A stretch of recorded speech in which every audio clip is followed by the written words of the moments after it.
The mansion was quiet, the kind of silence that weighed heavy, broken only by the faint ticking of an antique clock.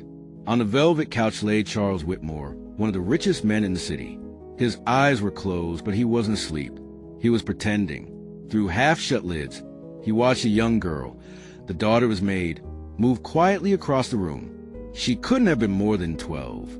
On the table beside him, stacks of $100 bills sat, accidentally left out, along with a gold pocket watch worth more than her family's yearly income. Charles wanted to see what she would do. Would she grab the money? Would she slip the watch into her pocket? He thought he knew the answer. After all, wasn't that what people like her did? But what happened next left the millionaire frozen in shock. Because instead of stealing, the little girl whispered something that would shatter his assumptions, unravel family secrets, and drag both of them into a web of lies, betrayal, and danger. And that night would change their lives forever. Her name was Amara Johnson. Her mother, Grace Johnson, had been working for the Whitmore family for almost 10 years. Quiet, respectful, never late. Grace had raised her daughter alone, after Amara's father was sent to prison for a crime he swore he didn't commit. Amara grew up in poverty, but Grace raised her with discipline, manners, and faith. No matter how little they had, Grace always repeated the same lesson. Contentment, Amara. Money can buy food, but it can't buy peace of mind. That evening, Grace had brought Amara along to the mansion because she couldn't leave her home alone in their neighborhood after dark.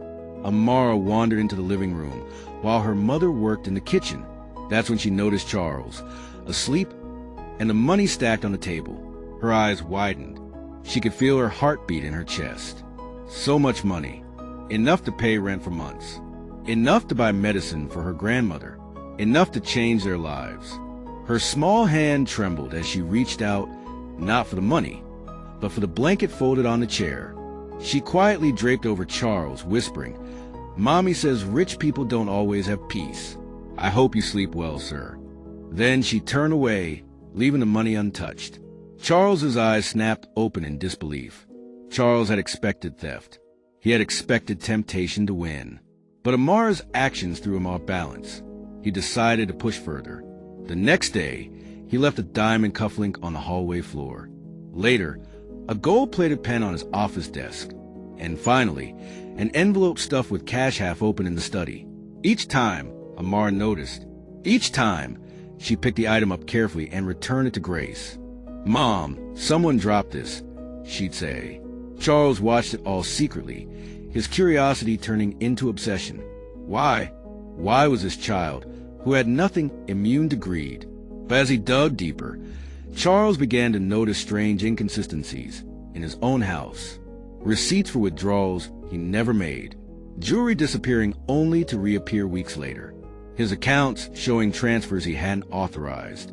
If Amara wasn't a thief, then who was? Charles called his private investigator. "Check everything," he ordered. Staff, accounts, security cameras. But what the investigator found only deepened the mystery. Grace, loyal, hard-working Grace, had been visiting a lawyer every month. She had been receiving anonymous payments deposited into a hidden account. And the biggest shock, the day Amara's father was convicted, the lead prosecutor was none other than James Whitmore, Charles's own brother. The same brother who now lived lavishly off unexplained wealth. Charles's stomach turned. What if Amara's father had been framed? What if the real thief wasn't a maid's daughter, but someone in his own bloodline? That night, Charles couldn't hold back. He called Grace into his study. "Why didn't you tell me about the lawyer? About the payments?" he demanded. Grace froze. "Because it's none of your business, sir. It's about my husband." Charles leaned forward, his voice low. "Your husband was convicted, but I'm starting to think it wasn't justice. I'm starting to think someone wanted him gone. Someone close to me." Grace's eyes filled with tears. "I tried to tell people. Nobody listened. But Amara, she still believes her father is innocent.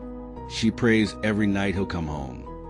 From the doorway, a small voice whispered, "He didn't do it." Amara stood there, clutching a notebook. "I know he didn't, and I can prove it." Charles's heart skipped a beat. "What do you mean, prove it?" Amara opened her notebook, revealing drawings, dates, and overheard conversations she had secretly recorded in her childish handwriting. Among them, a chilling entry. Uncle James said Daddy was a scapegoat. I heard him on the phone. He said rich people don't go to jail, only poor ones. Charles's blood ran cold. For years, Charles had ignored the cracks in his family. James was charming, powerful, respected. But if Amara's notes were true, James had sacrificed an innocent man to cover his own crimes. Charles needed proof. He dug through old records, court documents, and financial trails. What he found made his chest tighten with rage. The robbery that sent Amara's father to prison? The stolen goods were traced to a warehouse James secretly owned. The anonymous payments to Grace's lawyer? They came from James's shell companies. The missing funds in Charles's own accounts? Also linked back to James. It all fit. But before Charles could act, disaster struck. Late one evening, Amara disappeared. Grace ran through the mansion in tears. She was just here. I left her for 5 minutes. She's gone. On the table lay a note, scrawled in a familiar hand. Stop digging or the girl pays the price. Charles felt his knees weaken. His mind raced with horror. His test had started as a game, a cruel way to satisfy his curiosity about a Maid's child. But now, that same child had been taken because she had stumbled too close to the truth. For the first time in his life, Charles didn't care about his fortune. He didn't care about reputation or power. He cared about saving Amara. But to do that, he would have to face his own brother, a man capable of framing the innocent, silencing witnesses, and now, kidnapping a child. The millionaire who once pretended to sleep had finally awakened to reality. And as police sirens wailed faintly in the distance, Charles swore one thing. He would bring Amara back, even if it meant destroying his own family. The police swarmed the mansion, flashing lights bouncing across the marble walls. But Charles couldn't sit still. His hands shook, his heart thundered. Amara was gone. Grace sat on the staircase, sobbing uncontrollably, whispering her daughter's name like a prayer. Amara, baby, please be safe. Detective Hayes, the lead investigator, held up the note again.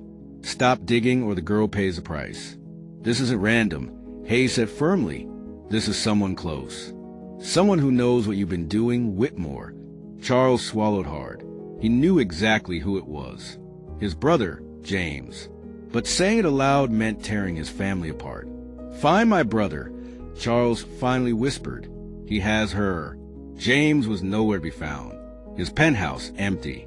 His office cleared out. But Charles wasn't a man who built an empire by being helpless. He called in favors, traced bank accounts, and hired trackers. Finally, a lead. James's SUV had been spotted near an abandoned factory on the city's edge. Charles didn't wait for backup. He couldn't. Every second mattered. He drove into the night, headlights cutting through the fog, Grace beside him. Please, Grace whispered, gripping her rosary. Please bring my baby back. Charles's jaw clenched. I promise you, Grace, I won't let him hurt her. The factory loomed like a graveyard of rust and shadows. Broken windows, chains creaking in the wind. Inside, Charles's footsteps echoed. The smell of oil and dust stung his nose. And then he heard it, a faint sob, a child's cry. Mommy! Charles's heart nearly burst. It was Amara. He rushed toward the sound, only to be met with a chilling voice from the darkness. Well, look who finally woke up. James stepped out of the shadows, a gun in hand. His smile was cold, his eyes darker than Charles had ever seen. You should have left things alone, brother. Now look where we are. Behind him, Amara was tied to a chair, tears streaking her face. Uncle James, please, she sobbed. I didn't take anything. Charles's voice cracked. Let her go, James. She's just a child. James sneered. A child who knows too much. Gun aimed at his brother. James's words spilled like poison. You think you're so noble, Charles. Sitting in your mansion, judging everyone. But let me tell you a truth you won't like. Her father didn't just go to prison because of me. He went because of you. Charles froze. What are you talking about? James's laugh was hollow. You signed the deal that funded the project that was robbed. You vouched for the security firm that failed. Without you, Jeremiah Johnson never would have been in the wrong place at the wrong time. He took the fall because you needed a scapegoat to keep your empire untarnished. Charles's chest tightened. That's a lie. Is it? James cut him off. You were too cowardly to see it. I just made it official. I framed him, yes, but you created the stage. Amara's wide eyes darted between them. You ruined my family. Charles staggered back, guilt slicing through him. For years, he had ignored the cracks, never asking why a loyal worker like Jeremiah went down so easily. Now the truth was staring him in the face. James cocked the gun. So here's how this ends. You walk away. Forget the girl. Forget Jeremiah. I keep the empire. You keep your conscience. Or, he smirked, we all go down together. But before he could pull the trigger, a crash echoed through the factory. Grace had followed them inside. Don't you dare touch my child, she screamed, swinging a heavy metal pipe. James ducked, the gun clattering across the floor. Charles lunged, tackling his brother. The two men wrestled in the dirt, decades of rivalry exploding into fists. Everything you have should have been mine. James roared, blood on his lip. You destroyed innocent lives for greed. Charles spat back. The gun slid toward Amara. Her small hands trembled as she grabbed it, pointing it at the two men. Stop, she cried. Both froze. Her chest heaved, tears pouring down her face. You're brothers, but you're fighting like monsters. My mom says stealing is wrong, but so is destroying people for money. You ruined everything. Her voice cracked like thunder in the factory. For the first time, James looked shaken. Police sirens wailed outside. Detective Hayes' voice echoed. Drop your weapons. This building is surrounded. James's face twisted with fury. You think the law will fix this? They're as corrupt as I am. In one swift move, he yanked free from Charles's grip and bolted toward the back exit. Shots rang out. Officers swarmed. But James vanished into the night, like smoke slipping through cracks. Amara collapsed into Grace's arms, sobbing. Charles stood trembling, covered in dirt and blood, his heart pounding with shame and relief. It was over, or so he thought. In the weeks that followed, headlines exploded. Whitmore family scandal. Millionaire's brother wanted for corruption and kidnapping. Charles testified, exposing James's crimes. Grace's husband, Jeremiah, was finally granted a retrial, with new evidence surfacing. But the guilt lingered. Charles visited Grace one evening, handing her a set of documents. This is for Amara, he said softly, a scholarship fund, enough to send her anywhere she wants in the world. Grace's eyes filled with tears. Why are you doing this? Charles looked down. Because I tested your daughter's character when it was mine that should have been tested all along. Amara stepped forward, her small voice steady. Mr. Whitmore, I don't need money. I just want my dad home. The words hit him harder than any punch James had thrown. Months later, Jeremiah Johnson walked free. The reunion at the prison gates was filled with tears, laughter, and hugs. But even as joy filled the Johnson family, a shadow lingered. Detective Hayes pulled Charles aside. We've tracked James, he said grimly. He's building connections overseas. Smuggling money, weapons, God knows what else. He's planning something bigger. Something that could destroy everything you care about. Charles's stomach dropped. He had won a battle. But the war with his brother had only begun. That night, as he lay in bed, Charles thought of Amara's words. I don't need money. I just want my dad home. For the first time in decades, Charles understood wealth wasn't power. Integrity was. But the question haunted him. When James returned, and would Charles be strong enough to face him? The clock ticked in the silence. Somewhere far away, James Whitmore was smiling in the shadows, planning his next move. And the millionaire who once pretended to sleep now found himself wide awake, knowing the real nightmare was yet to come. The summer air was heavy, thick with unease. Though Jeremiah was finally free and Grace's family reunited, a sense of danger still lingered. Charles Whitmore stood by his office window, overlooking the city skyline. From this height, the world looked calm, but inside, he was restless. James was still out there. Reports trickled in from Detective Hayes. James had been spotted in Eastern Europe, making deals with arms traffickers, moving money through offshore accounts. Your brother isn't just running. Hayes warned one evening. He's building an army. Charles's blood ran cold. He wasn't just dealing with family betrayal anymore. He was staring at a storm that could tear apart lives far beyond his mansion. And James wasn't done with him. One night, as Grace tucked Amara into bed, a small envelope was slipped under her apartment door. Inside was a single photo. Amara walking home from school.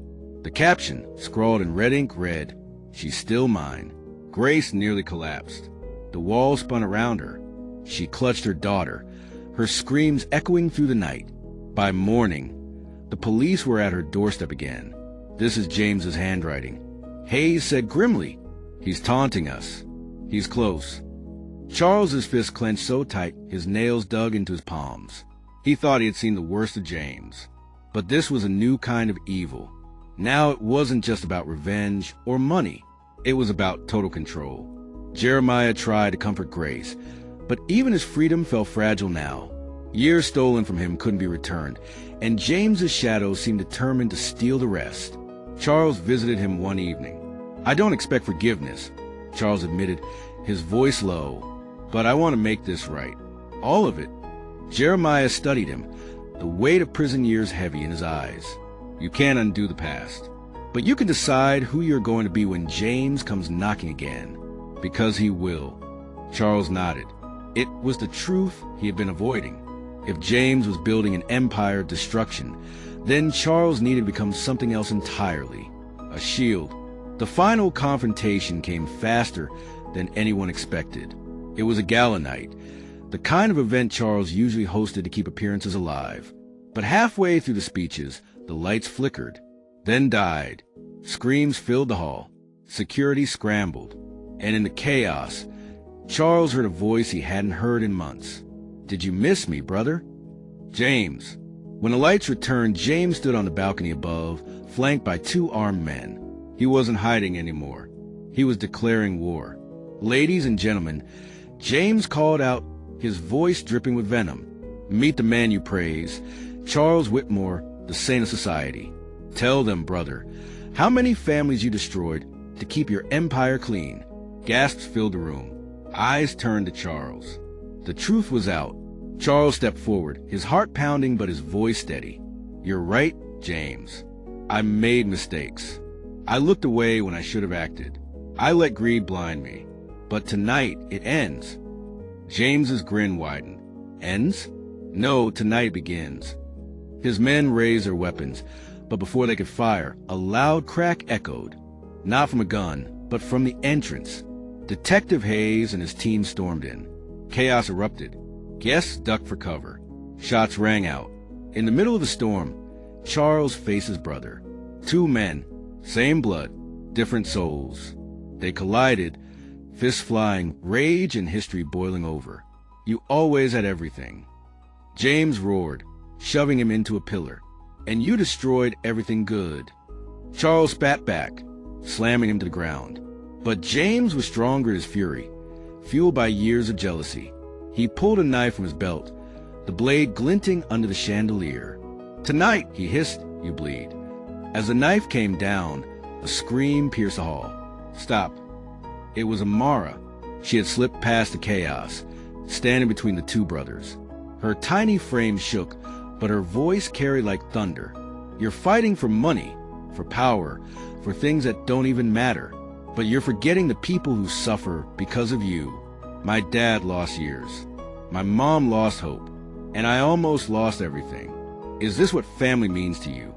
The knife trembled in James's hand. For a flicker of a second, doubt clouded his eyes. But just as quickly, it vanished. "She's just a child," James sneered, raising the blade again. And then bang! A shot rang out. James staggered, clutching his side. Detective Hayes stood behind him, gun smoking. The hall went silent. James's eyes locked on Charles's one last time. This isn't over. He collapsed, bleeding, as officers swarmed. James was taken away in cuffs, alive but broken. His empire dismantled, his power stripped. but the damage he left behind was undeniable. That night, Charles sat with Grace and Jeremiah in the quiet aftermath. Amara rested her head on her father's chest. Finally safe, Charles spoke softly. "Your daughter saved us tonight. Not me, not the police." Her courage cut through the darkness. Jeremiah looked at him, eyes heavy but sincere. "Children see what we forget. That love is the only thing worth fighting for." Charles nodded, tears finally spilling. For all his wealth, all his power, it was the purity of a child's heart that had exposed the truth. Months later, Charles announced his resignation from several companies. Instead, he founded a nonprofit dedicated to exonerating the wrongfully convicted. In Jeremiah's name, the press called it redemption. Charles knew better. It was penance. He spent his days funding schools, scholarships, and community centers, not as a savior, but as a man who had learned the cost of silence. As for Amara, she grew into a young woman who carried herself with grace far beyond her years. When people asked her what she wanted to be, her answer was always the same. "I want to help people find their voice, because silence can destroy as much as lies." Charles would smile whenever he heard it. She wasn't just well brought up. She was extraordinary. Years later, long after James had disappeared into a maximum security prison, a letter arrived at Charles's doorstep. The handwriting was unmistakable. "Brother, prisons cannot hold me forever, and when I walk free, you'll remember blood ties never break. James." Charles folded the letter slowly, staring out his window. The war with his brother might never truly end. But this time, he wasn't afraid, because for the first time in his life, he had something money could never buy: truth, family, redemption, and that he knew was worth more than all the gold in the world. Subscribe for more interesting and powerful stories.